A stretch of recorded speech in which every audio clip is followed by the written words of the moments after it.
ஓம் சைராம், ஜெய் சைராம். என் அன்பின் சாய் குடும்ப உறவுகளே, உன் பிரச்சனைகளுக்கு தேர்வாக இன்று உன் இல்லம் தேடி வருகிறேன். காத்திரு குழந்தையே, உன் பிரச்சனையை எல்லாம் நானே தீர்த்து வைக்கப் போகிறேன். என்னிடம் முழு மனதோடு கேள்.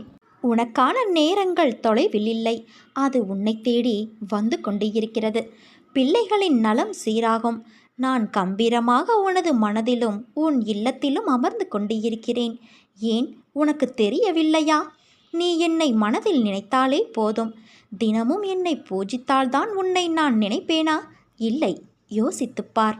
நீ இன்று இருப்பதை விட இதற்கு முன்பு பல வேதனைகள், மனக்கசப்புகள், உறவுகளோடு பூசல்கள், ஆசையாசையாய் வாங்கியது கைவிட்டு போனது. நிம்மதியை இழந்தாய்.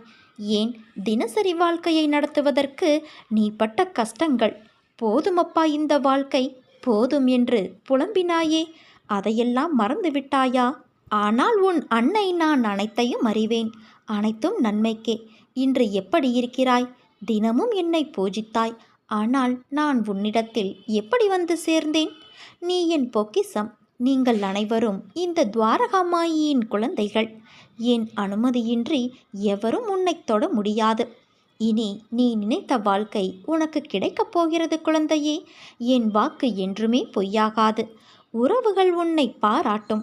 பிள்ளைகள் உனக்கு பெருமை சேர்ப்பர். நீ பொறுமையாக இரு.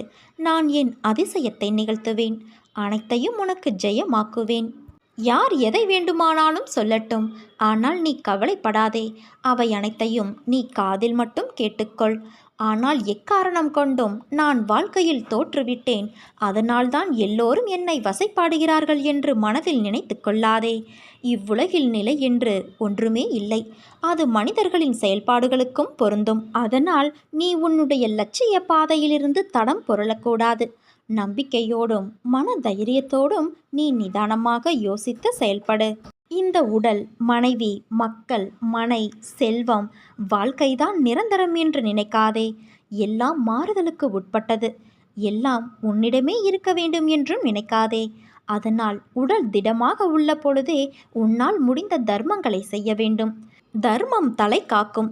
தக்க சமயத்தில் உயிர் காக்கும். அது வாய்மொழி மட்டும் அல்ல, வாழ்வின் அனுபவ மொழி.